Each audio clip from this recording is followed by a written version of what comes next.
Welcome to the Brain Hickey Podcast, resources for marketers and entrepreneurs to help you leave a long-lasting mark on your audience, what I call a Brain Hickey. I'm your host, Adam Bensman. Hey, thanks for tuning in to episode 6. Today we're going to be talking about the fundamentals of building trust with your audience. Now, if you're listening to this, chances are you're in sales of some degree, whether in-person sales or online sales, but everybody knows this saying, people buy from people they know, like, and trust. It is the mantra of sales. People buy from people they know, like, and trust. So when we are selling specifically in email, or when we have a content-driven business, or when we're positioning ourselves as an expert in our field, what do we have to do? We got to get people to know us. We got to get people to like us. And we got to get people to trust us. So how do we do that? Well, first, to get them to know us, we got to get in front of them, right? That's more of our distribution. And now is the like and trust component.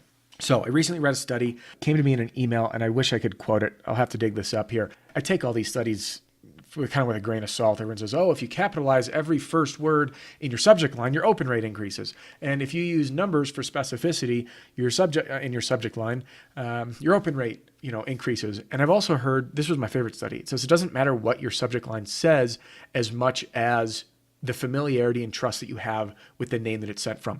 I talked about this last week's episode when I was talking about selling an email. So I've got my Gmail open and it shows the first name of the sender and the subject line.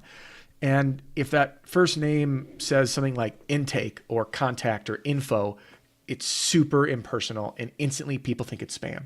So we want to use an actual first name of someone that's going to be either the name behind the business or someone who's personally working with you throughout there. So any email you get from me, well, one, it's from me because I write them myself. But if you are writing, let's say, to a massive list, even if you're using a ghostwriter or a copywriter, or maybe your marketing intern's writing the emails, you need to make sure that the name that it comes from is personal, because this is the first step of people knowing you, right? It's personal. And also you want to build in an email signature. It makes it, again, more personal. Now, some people, I listened to one of Mike Dillard's trainings. If you haven't listened to Mike Dillard, he's got some really great stuff to say. And he's also a really cool guy. And he personally, in all his emails that I get from him, he puts his headshot in the footer of all his emails. And I've played with that. Sometimes I like to put the headshot in. It helps people kind of get to know me on a more personal level. But one reason that I don't at times is sometimes, it's an image to load and it can be slower. Sometimes they err depending on the browser and deliverability. It happens sometimes. That's kind of the fundamentals, right? We want it to be from a person to build that know, like, and trust. They know us now, right? They've subscribed to our blog. They've seen our content. They're getting emails from us. Now they know the name, right? It's Jeff or it's Adam or Bob or Tom or whoever it is. There's a real person behind sending those emails. Now we need the trust component, the like and the trust. The best way to develop trust is to drive value in content. And everyone knows the stereotype. And there's, by the way, disclaimer here. What I'm about to say is a stereotype. Please take it with a grain of salt. But everyone knows this stereotype of the classic used car salesman. And what's funny is I don't know why it's used car versus new car, because I've seen sleazy salesmen in both realms. But that's kind of the persona everyone perceives when they think of that slimy, hair slicked back, reeking of cologne, pushy salesperson. And when we start to use language in our messaging of our emails or our blogs or any sales literature, whether it's sales pages, which is also an important piece, to avoid doing that. If we have that feel of like a car dealership commercial with the type of sales we're doing online, you're going to scare people away. They're going to run like as fast as they can off of your site. Like sale today, buy now. Okay, I can't do that anymore. If we start to have that feeling in our emails and in our copy, people don't like it. And they also don't trust you because they think that you're working an angle. So the other day, my wife and I were in the grocery store. We're shopping for groceries. She goes, you know what? I need to pick up a pack of razors. So we go down that aisle and she picks up the razors. And I'm like, how much is that again? And she showed me, I think it was like $30. And I was like, hey, weren't you looking into this Dollar Shave Club? Which, by the way, she'd been looking at for, probably like 4 months. Is she going to buy from Dollar Shave Club? And with how often she needs razors, that would literally be 1 full year of razors for her. And she wouldn't buy from Dollar Shave Club. And I said, well, why haven't you pulled the trigger yet? She says, I don't know if I trust them. That was it. She didn't know if she trusted them.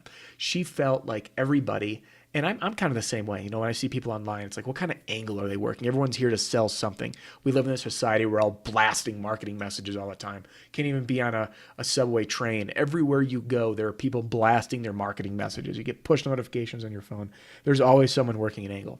And she didn't know if she could trust them yet. And at that point, I have friends that used them. I personally don't use them because I use a safety razor.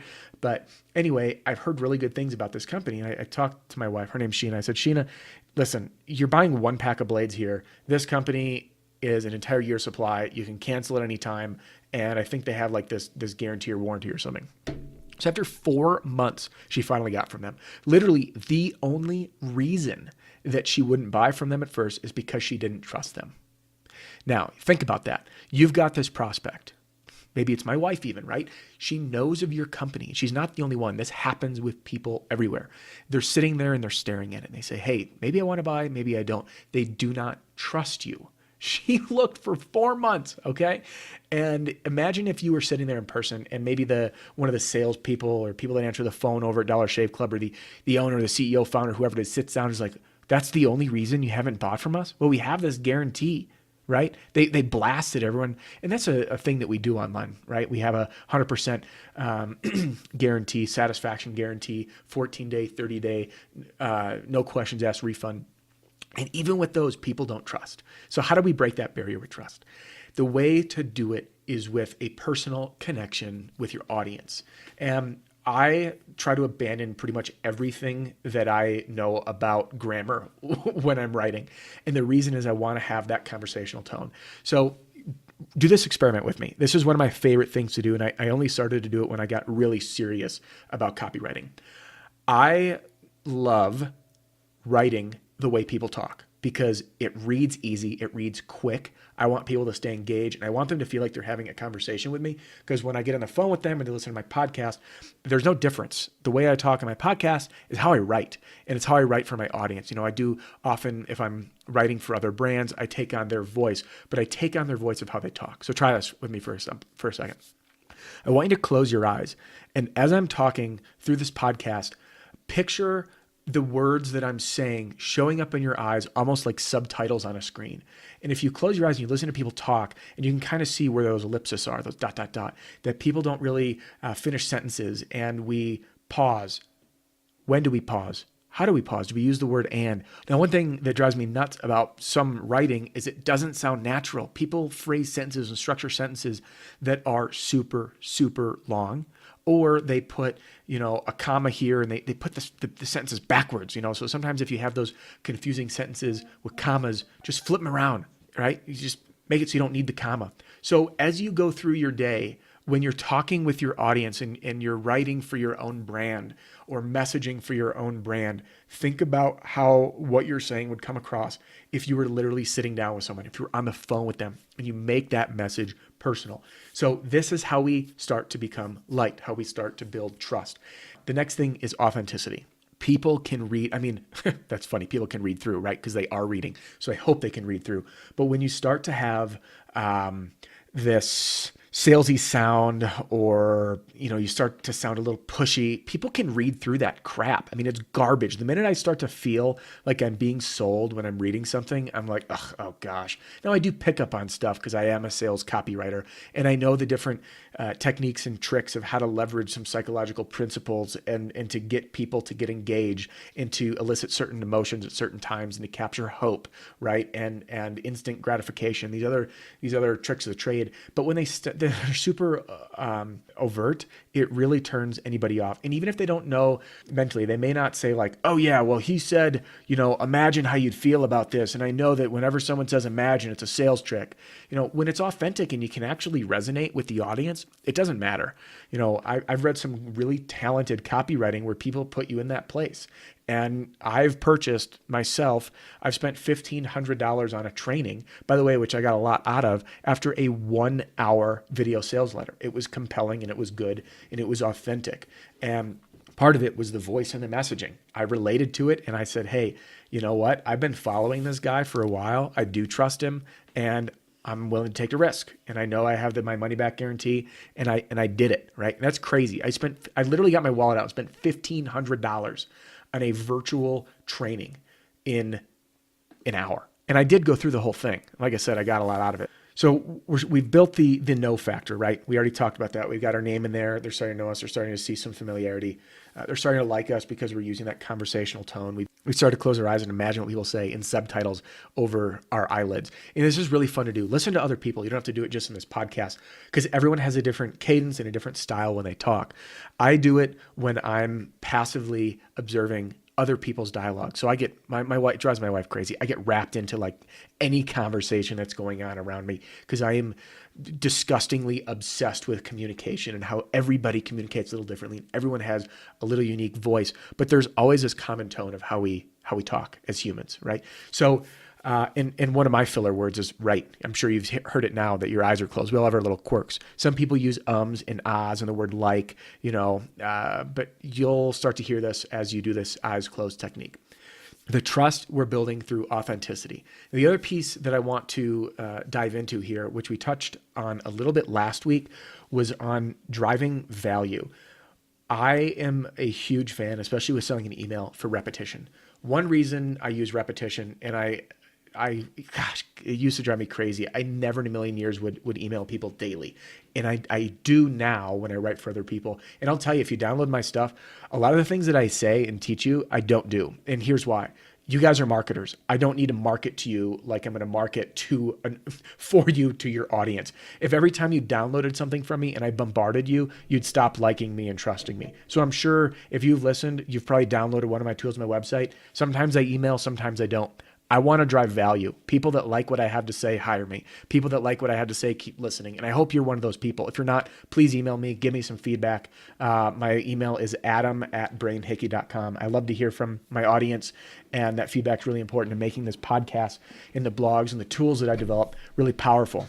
So that being said, for your audience, if I opt in on your website, I want to see you email right away, like I talked about on episode 5 last week, and follow up daily. Now, part of that, again, it's not to overly sell.